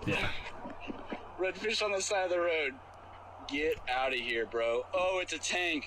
Like it's, get out of here. Like I'm just saying, in that location, that's not even the least bit Get out of surprising. here, Yeah. bro. I mean, it's cool. The road is literally cutting through the. I mean, it If the looks road like wasn't there, you could have caught a He's a redfish monster. probably 100 yards on the other side of the road because it would still be marsh. you built your road in the middle of the Yeah. marsh. But anyway, the road Let's is see. essentially up here. he ends up catching it, I think. Fast forward. No fish, no like. Anyway, that's all I have for FishToks. It just interesting stuff. You never know what you're gonna run into on the Good old TikTok. yeah. It's just Don't let the algorithms fail you. yeah. But anyway, cool. So let's finish up. We're at an hour and 31 minutes right now. So let's hit the number 2 button, please. Oh, perfect. You're doing such a good job. All right, we're back. No, yep. All right, fine. Wide view. We'll finish up with the fly fishing show in Edison. Yeah, so, I mean, I've never been there. I have no idea what it's Yeah. like. What's it like? It's largest fly fishing show in the country. It used to be in Somerset, New Jersey, and I'm not sure why it moved. If I had to guess, probably a location thing. The Edison show has like a really nice convention center. It's also got a lot of hotels really close by for all the exhibitors. So that was cool. Lot of everybody in the industry essentially is there. I mean, all the big fly line companies, all the big fly rod and reel companies. TFO was there. Winston, Scott, all the biggest rod companies were there. Scientific Anglers was there for fly lines, airflow, you name it. Everybody was there, and a lot of the smaller companies are like up and coming. Like Taylor Fly Fishing was there, and tons of tires, like insane amount of tires. Like I was talking about what the Virginia show should do. A tires row, there was probably 100 tables. Probably 70 tables, 70 to 75. That's still a lot. Oh, yeah. But it's like you walk in, first table to the left, fly tire, and it goes all the way around. Yeah. A lot of cool artists were there. I picked up some artwork from Dan Danforth, if you want to check his stuff out. Really unique style of art. Funny, like, full circle story. Last summer, I was in St. Petersburg visiting Holly, my fiance's family. Her uncle lives down there. And there's a bar down there called Barfly, and it's like a fly fishing themed bar. It was kind of cool place to check out. But there's a tackle / clothing shop right down the road from it, or just up the street, called Backwater Anglers. And there's a really cool redfish print in there, and it was for sale. And it was the Dan Danforth redfish print, and they wanted, I can't remember how much money they wanted for it. But I was like, I couldn't quite justify it. And on top of that, I had to fly home. So I was like, I don't exactly know how I'm going to get it home. Right. So I passed on it. he had the same redfish print with him at the show, so I bought it. That's legit. That was kind of cool. I'm trying to find him on Instagram, but I can't. Do you know what it is? Danforth So- art. DAN should pop up. Trying to find it so he can promote his stuff. I'm sorry, not Dan Danforth. It's David Danforth. My fault. Okay, well, you Dave- loved him so much. I you forgot am his name. sorry, it's David Danforth. It is currently 11:30 p.m. in the podcast studio. Yeah, well, it only took us like 9 hours Yeah. to get set up today for some reason. So I'm sorry, David. Still love your artwork. I got your last name right. David Danforth, artist/designer for hire. Shirts, designs, logos, decals. It's David David Danforth. David Danforth Art. on Instagram. He Check does him out. wood Give him a burning, and follow. he's got kind of like a psychedelic style to a lot of his work. Yeah. Pretty cool stuff. He's got a really cool Instagram. He does a lot of various species. I picked up a redfish, which out of all the species he had, that was my favorite. Yeah. Picked up a striper just because every single bit I flipped through, that striper print kept looking at me, and I was like, I really want that Yeah. one. It was just one of the. It wasn't really like a psychedelic one, but it was. The colors were cool, the way he did it, the shape. I liked. It was a different perspective of a striper, like not curled tail, but it was like coming at the camera at a weird angle. Yeah. So kind of cool. And then I picked up golden dorado, just #1 tippy top bucket list species. I think we'll probably talk about that next episode. Yeah. Go through our bucket list stuff.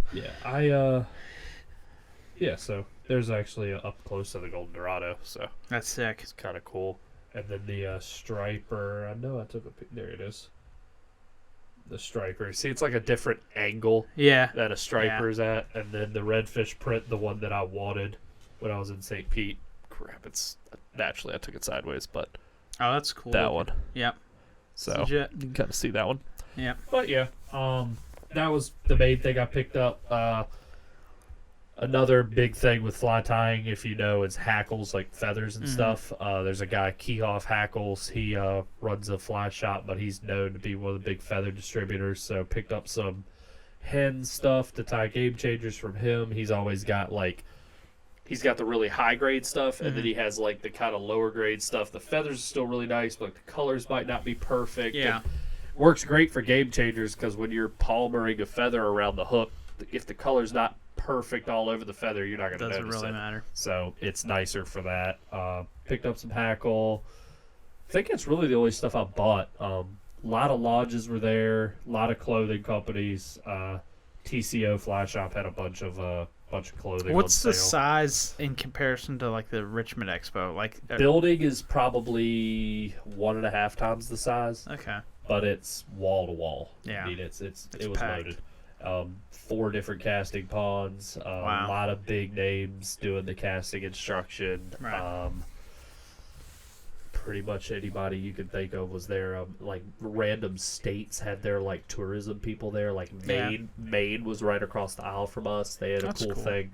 They were talking about their seasons. You know, you can't like fish in Maine for like a whole month out the year. Like Surprising. because of the trout spawn. Oh, It's like probably all the they really have up there too. It's like anywhere that has brook trout in it, they Yeah. won't let you touch it for like a month. That's a good Like way you to. can't even be on the water. It's a good way to make sure It's your kinda- fishery survives. I mean, it's kind of cool. There'd be no way they could do that here. No, But- but Montana was there. Like had a huge like tourism thing, and All right. there were like 7 different lodges from Alaska there. So Wow.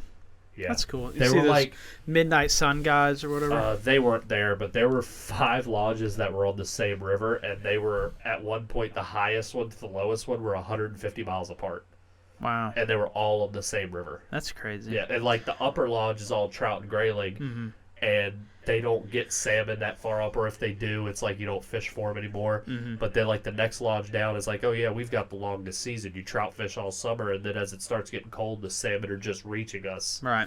And you go further down to like a Lagnac Lodge, which is right at the opening of the river, right where it meets the bay, and they're almost strictly a salmon-only lodge. So Yeah. you're catching fresh salmon right when they're coming out the Wow. ocean. That's cool. But that was kind of cool to see. Who else was there? A lot of tattoo guys there. Yeah. People getting their like famous like fish tattoos That's and stuff. funny how like I can't remember the dude's name. One really big name guy was there. the booth was right around the corner from us, so the whole show you just heard bzzz, like constant. What is the show we're at? This does not seem appropriate. What it's not the dude that does the like brown trout art and stuff, is it? Like the like cartoony stuff. I don't think he was there. You're thinking of D. Young. He wasn't there, but no, not DeYoung. Dang it! It doesn't matter. I can't think of names off the top of my head. I'm not up with a lot of the artwork guys, but I know that dude was there. A bunch of them were there, and all the Vice companies were there. Yeah, Stonfo, Renzetti, Norvice, we were there. Anything that was like groundbreaking you saw that you took away from it? Nothing like new product stuff. Like the fly fishing stuff, you're not going to see. I mean, I didn't pay a whole lot of attention to like the Scientific Anglers booth, but like a lot of those companies release like a new fly line design or like a new taper or something. I didn't hear anything about that. Norvice, we released that limited edition Vice, the Patriot. It's the red, white, and blue one on on a wood board. It's got a flag burnt into it. That was cool. We sold a bunch of those. I think there's only 10 of them. I think we sold 6. Wow. That was nice. That made the show for us. Was Siegler Reels up there? Siegler Reels was there. Yeah. Local boys. They had the frame of a new reel that they're working on. Not done yet, but it could be a trout reel. That's cool. They talked. Probably shouldn't say it. They gave me some of the inside on that. That was pretty neat. Yeah. Cool idea that they got working out there. Yeah. Bears Den was there. I didn't realize Bears Den was as big as they are. I'm used to seeing them at Richmond show just selling material. Mm-hmm. They had one booth that was all fly tying related and like gear for fly tying and stuff. And then they had a whole nother booth that was all rods and reels. Mm-hmm. They had a bunch of classic stuff. They had a bunch of the cool custom painted Ables like the Johnny Cash one, the AC/DC one. They had a couple of the Dancing Bear. How much does that like stuff wear off the? Like if you actually use it, is it coming off? I would imagine so because they are painted, but like I don't know exactly how it works. Yeah. But like, I mean, one of those big like 8-weight like the Dancing Bear ones, they're like $2,000. Yeah, so you're probably not fishing it. Yeah, most of the guys are collecting those. Yeah, it's like the Abu scene. Where there's like 4 million different versions of an Abu ambassador, and the guys aren't using them; they're just collecting them. Collecting them like musky baits, same deal. Guys are just collecting. But they had some cool stuff. They had some old stuff that's really cool, like old Seamaster fly reels. Mm-hmm. They had a lot of old T-bores. They had what else? Van Stahl fly reels that aren't made anymore. They had a bunch of those. I didn't even know they made fly reels. To see. Well, 3Tan is who took over Van Stahl's fly reel business. The old Van Stahls, after I've fished 3Tan reels for a while, you can tell where it came from. Like the Van Stahls feel a lot like the 3Tans. Gotcha. I guess you should say the 3Tans feel like the Van Stahls. But what's it cost to get in that place? I think it's $18 for a It's adult. not bad. But like the thing is, it's cheaper than the Richmond show, and there's way more, like infinite amounts more, and a lot of like deals, like really well priced. I'll have to try to go stuff. next year just to see what it looks like.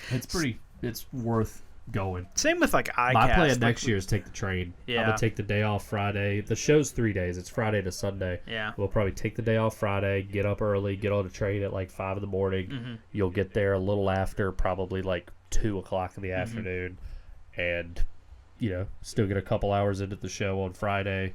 And the cool thing about it's a train ride.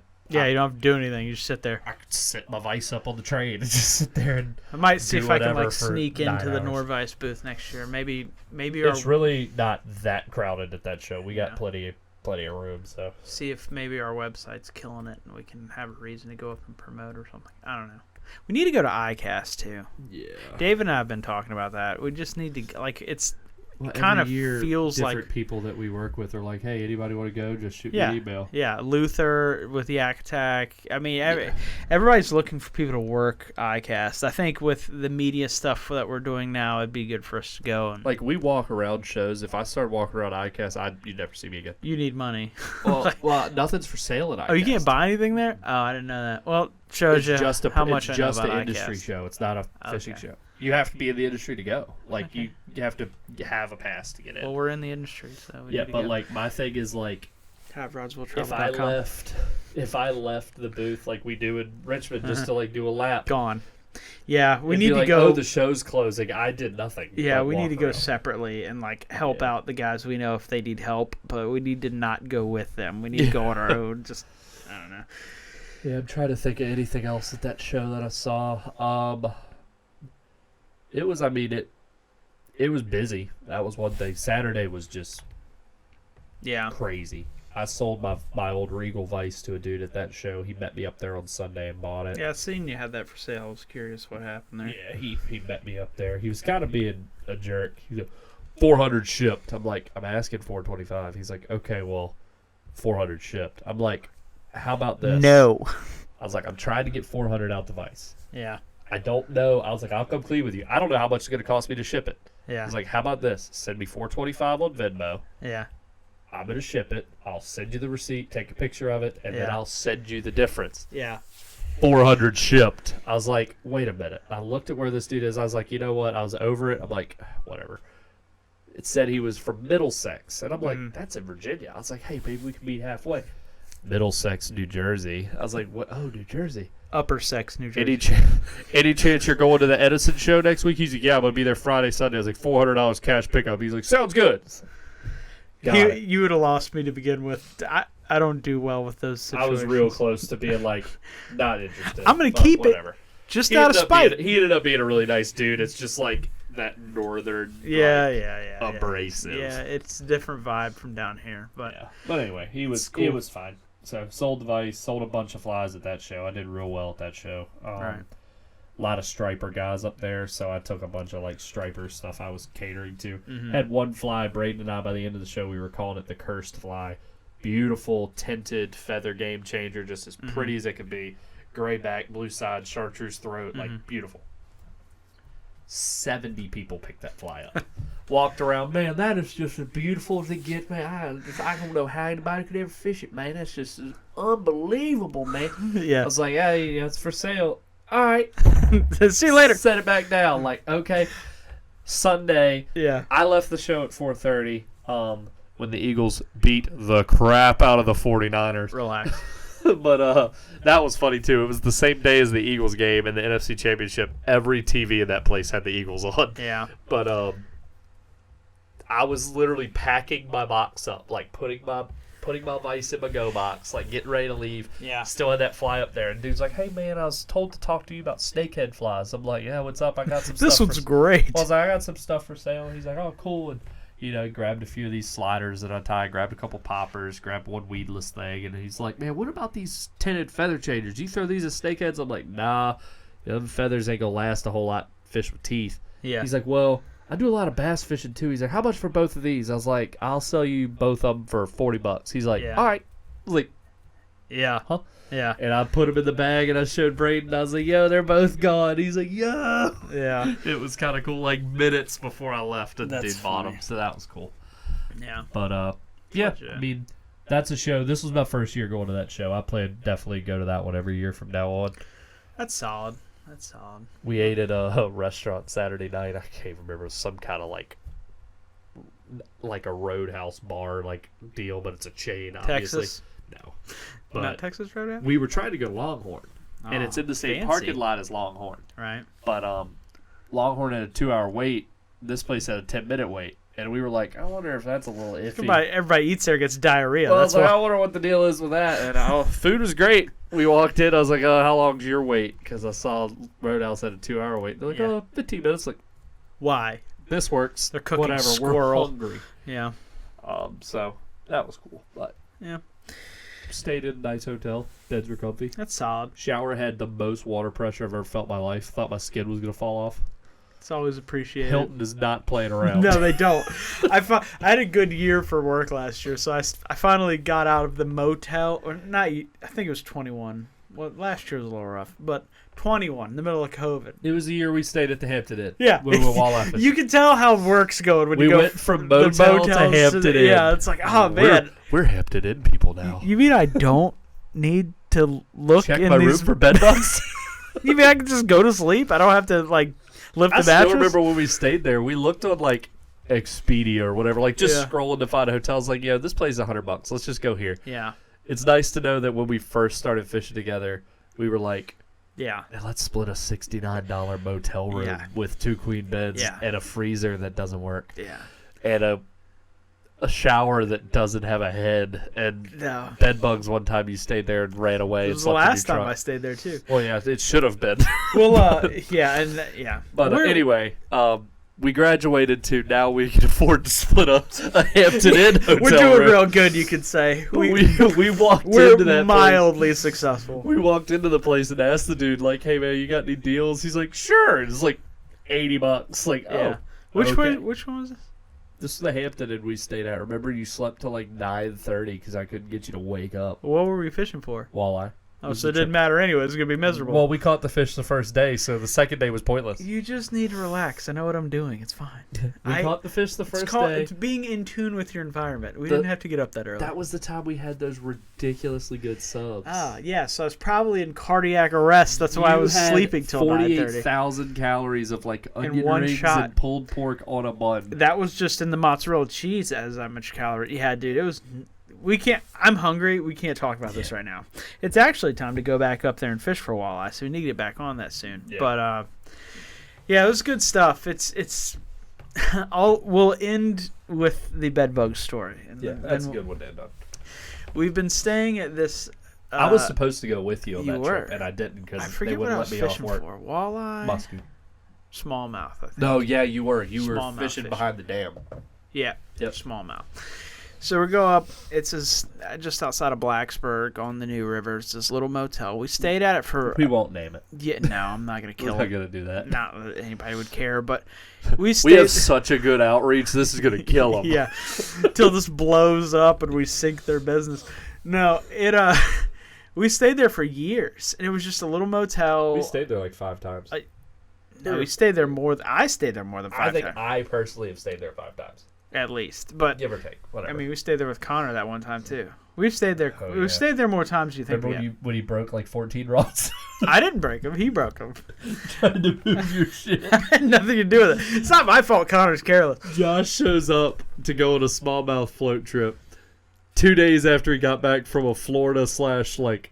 You had a milk crate that weighed 70 pounds. Yeah. You're floating the New River for smallmouth, and you had 12-inch hoagie swim baits. I've grown out of that to a degree, but it was just a bad situation. Anyway, I'm solo up there. I fished all day. I'm freezing cold, and just another like our last story. I go to the motel and it's full. I'm like, what the hell is going on? Blacksburg is not normally full. No. Like, not real. Unless it's game day. Parents' weekend or something. Yeah, it was something dumb. Yeah. They had one room left. You've got Blacksburg and Christiansburg and Radford are all right there together. Yeah. So you got Virginia Tech and Radford. Yep. And then a couple other smaller colleges like Emory or something like that. But anyway, they gave me the last room, which I'm always wary of the last room because there's a reason why. There's a reason it's not booked. Right. So I get in there, walk in. And I'm tired. They looked at you. They're like, "Oh, he won't notice." Yeah, he won't notice. Stupid. Imagine Josh Dolan fishing all day, showing up at like 8:30 at night. Yeah. Like, you got a room. They're like, "Oh, he definitely won't notice." And no vacancy. Okay, but no, I walk in, I look around, and I'm like, "We're good." And normally, being a painting contractor for my day job, I'm used to looking for bed bugs, and it's just it's routine. So I looked, flipped the mattress up, didn't see any. I'm like, I'm good. Like, didn't see the signs of bed bugs. So I leave. Stains, smudges, spots. Yeah. Literal bugs. It's literally bed bug poop. Yeah. But I leave, go to Taco Bell, get my dinner, like get back, bring Taco Bell in, bring all my gear. And it's been like an hour and a half since I've gotten my like room key. Motel and Taco Bell. Well, a motel in an hour and a half. Like, it's a very suspicious amount of time to walk back and be like, hey, your room has bed bugs. It's like, no, I didn't just pick up a prostitute. Yeah. I'm done.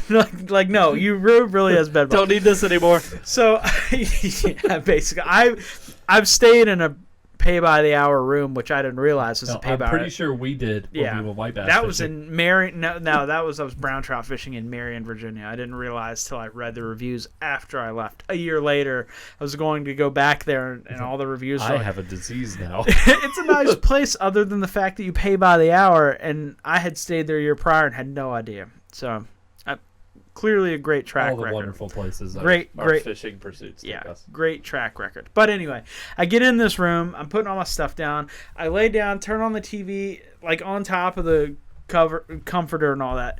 I'm eating my Taco Bell. Something out of the corner of my eye catches my eye, and there's this little bed bug running across the top of the comforter, and I levitated. I immediately could float in the air. I took all my stuff, threw it in the back of my truck, finished my Taco Bell off, and was like, what am I going to do? I can't go back to the office because they're going to argue with me. It's been an hour and a half. It looks suspicious. I'm like, screw it. I took a shower, loaded all my stuff up, took those clothes off, left them in the back of the truck. Luckily, it was like 4 degrees outside. Changed clothes, and slept in my truck that night after paying $70 a night for a room. So, really good times. Did you catch your smallmouth that trip, too? I can't remember. All of that was a blur, but just to show you that I'm a good person, I let them keep their $70, even though they almost gave me just the plague, basically, because bed bugs are terrible. But anyway, we're going to end our fishing podcast talking about bed bugs. Perfect. So, appreciate you all tuning in. If you enjoy what you hear, subscribe, like us 5 stars, wherever you're listening to this at. We're on Spotify, Apple Podcasts, everywhere, wherever you're consuming this right now. We're also on YouTube if you'd like to watch it. And if you're watching it and you'd like to listen, check out one of the places you listen to podcasts again. Check out the HaveRodsWillTravel.com website. We're falling apart. We've had them the whole time. We're losing them. You sound super confident. No. Don't forget to check out the website. HaveRodsWillTravel.com. It has these podcasts. It has all the other podcasts Other on fishing it. content. We have 4 podcast programs. We have fishing videos. We have gear reviews, trip reports. All that good stuff. Articles. We have a bunch of good contributors. Really solid contributors. Kevin Whitley, Casey Reed, a bunch of big-name kayak fishermen. David, obviously, Grant, myself, and then a couple trout dudes we're getting on board. It's good stuff, man. We're launching this brand February 6th, so you're probably listening to it after the fact, which means you definitely are, actually. Well, yeah. The site's live, so you should go check it out and see if there's something on there that really piques your interest, and help us grow. Share this with your friends. We're trying to grow in the fishing world, and everybody knows how difficult that is. So if you enjoy it, give us all the things that the likes and subscribe. We want 5 to be stars. Your new favorite source of fishing media. Please help me quit my day job. I'm so miserable. I don't know how else to describe it. I can't take it anymore. I'm falling apart. Please, this is my last hope. Spiraling. Spiraling. Anyway, that's it for us. I don't. Do you have anything else? I'm good. All right, We're good. Pulling up on 2 hours. Thanks for Hope listening. y'all stuck in there this long. Yeah, but have a good evening. Thanks for listening, and we'll catch you next time. Yep. Thanks, guys.